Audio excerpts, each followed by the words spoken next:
Hello everyone, welcome back to a brand new video of Fox Flicks on Hoops and Hip Hop.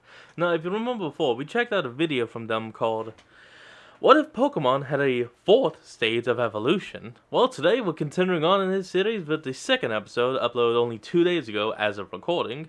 So, let's hop in. So a while ago, I made a video where I created some fourth stage evolutions for a few Pokemon. Little loud. Meaning evolutions for Pokemon that have third stages that normally in the actual Pokemon games don't ever evolve again.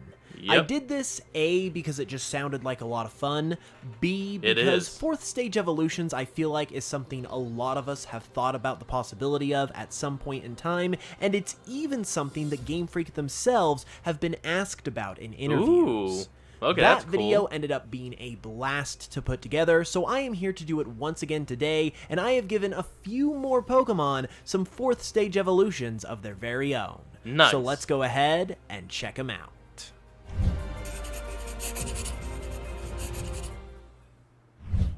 Alright, so I am hyped to show you guys these evolutions, but the fact of the matter is, they wouldn't even exist without the support, in part, of today's amazing sponsor, Manscaped.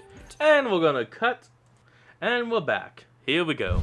Alrighty, so the first Pokemon I am going to cover today is none other than the Clefable family. Now you might be asking why cover these Pokemon, they're nothing too special. Well, I actually have a few reasons. Number one, even though this is a 3-stage family of Pokemon, when they were given an additional member of their family, Cleffa in Generation 2, that was in the form of a pre-evolution, since Cleffa is a baby Pokemon. So Clefable, as a former 2nd stage Pokemon, definitely still has a lot of room to grow. Second, I did a 4th stage evolution for the Pikachu family in the first video, and Clefairy and Pikachu kind of have an interesting relationship with one another, since Clefairy was supposed they were actually both meant to be, as he's about to explain, to be the mascot of Pokemon originally instead of Pikachu, so I felt like if I did Pikachu, I might as well go ahead and do his counterpart as well.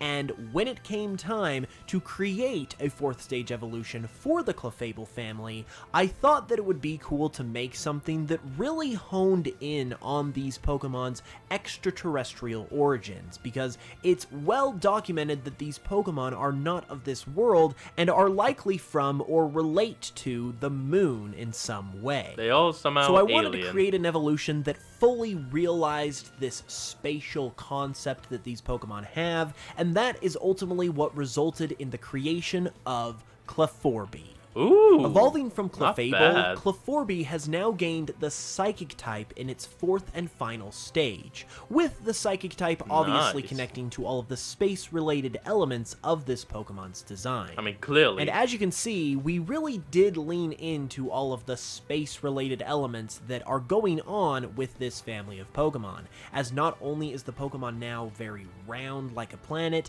but it also has a ring surrounding its body, much like a planet, and even its hands are detached from its body and are round too, as if they are able to orbit the body as well. Like satellite planets. And all of this orbiting that is going on with this Pokemon is actually where the name of this Pokemon comes from, as it comes from Clef, just like Cleffa, Clefairy, and Clefable, and Orbit, and also Orb, since this is a Pokemon. Before we get too far into this, though, I need to give a huge shout out to the artist who I commissioned to draw the artwork for all of these designs, my good friend Alestiva076. He did yet another amazing job, and you should definitely check him out with the links in the description. Been working a lot with this guy, I see. Ain't no shame about it. He does some amazing work.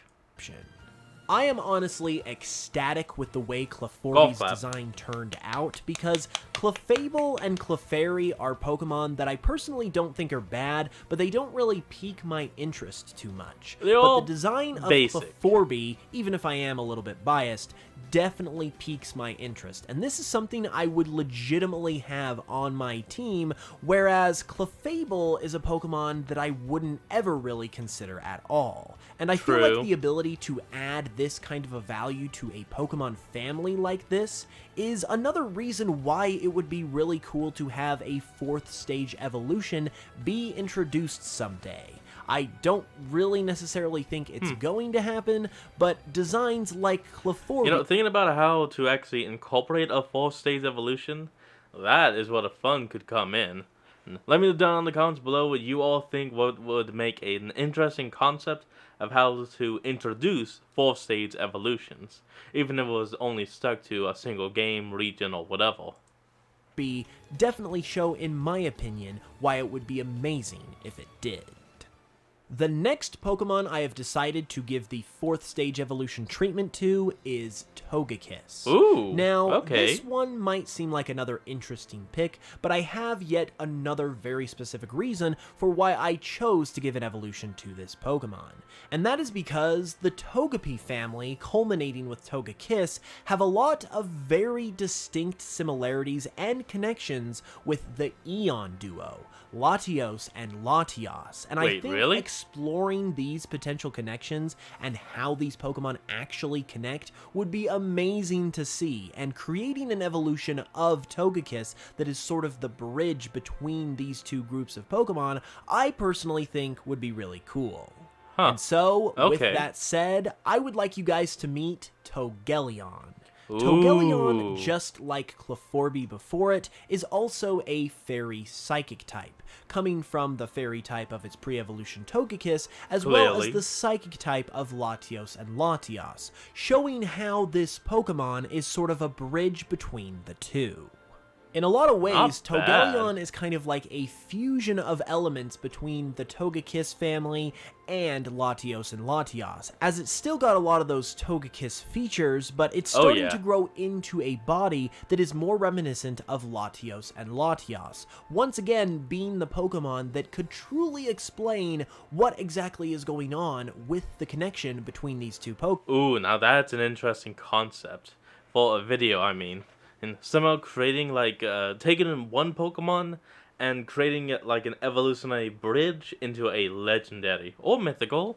Well, but still, that's an interesting idea. Pokemon that is clearly there, but is largely a mystery to us at this time.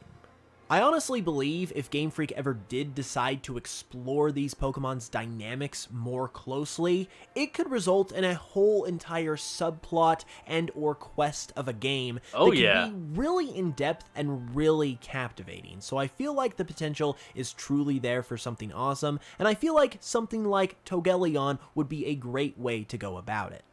Now it is time to explain Togelion's name, though, and just like its design, its name is also basically just a combination of the Togekiss family names and Latios and Latias' names. It's kind of obvious. We obviously have the Toge prefix that all of the Togekiss family have, and as for the back half of its name, it comes first from Eon, as in the Eon duo. It has an L in there to represent both Latios and Latias, and then it also comes from the root word of Latios and Latias' names, which is Latio, which is Latin for I conceal or I lie hidden. This is a phrase that not only explains Latios and Latias' behavior, but it could also definitely be applied to the behavior of the Togekiss family as well. So, all things considered, I feel like this name does a good job of, once again, bridging the gap between these two groups of Pokemon and connecting them together, which is the entire theme of this Pokemon as a whole. And like I said, if something even remotely resembling Togelion ever happened in the future to sort of shed some light and bring some spotlight to the presumed and apparent connection between these two Pokemon, would be absolutely fantastic. Agreed. So here's hoping something like this does indeed happen in the future. I mean, it would be awesome. Oops. Hold on, folks. We'll be right back.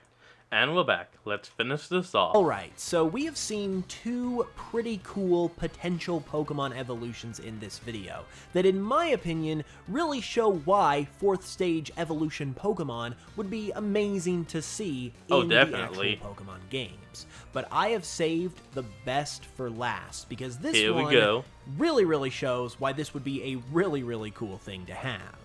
The third Pokemon I decided to highlight in this video is Haxorus. And Haxorus Oh, yeah. is a Pokemon that definitely doesn't really need another evolution, but it's also one of those Pokemon that from a visual perspective is easily one of the coolest Pokemon out there. And even though it definitely does stand very, very well on its own, there is technically some room where it could grow, and that is in the form of its axe-based inspiration. Despite this entire family of Pokemon being heavily themed around axes, they don't ever gain the Steel type and instead remain pure Dragon.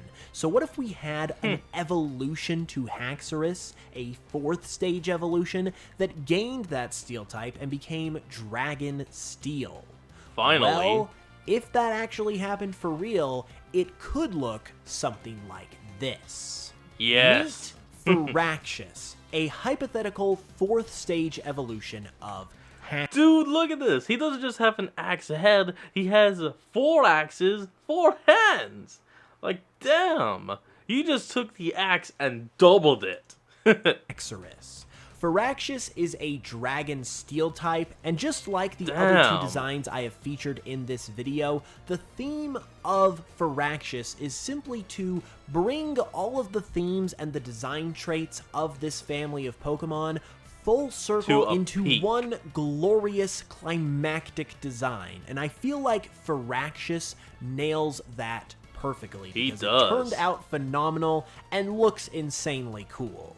Once again, a big shout out goes to Alestiva for making Firaxis look so cool. Check him out once again with those links below. But yeah, that is essentially the concept with Firaxis, is to just go all in on that axe element of these Pokemon's designs, which were only partially there before, and just really make it the emphasis so this Pokemon can truly see the full potential of that element of its inspiration. And if the design itself didn't convince you as to why this should absolutely be a thing, then maybe the name will, because the name Firaxis is also a perfect combination, if I do say so myself, of everything that is going on with this Pokemon.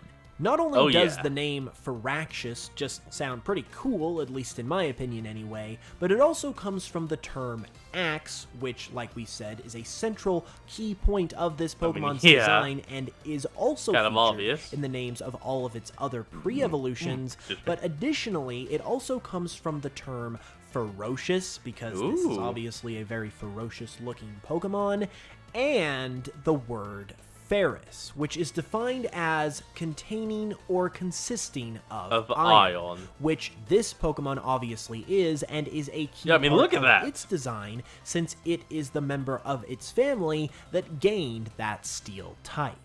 And honestly, I feel like that is a perfect combination of elements that describe what this Pokemon is all about, while also sounding really cool and fitting the very just awesome, cool, strong... You know, when actually looking at the headpiece, it kind of gives me Giratina vibes.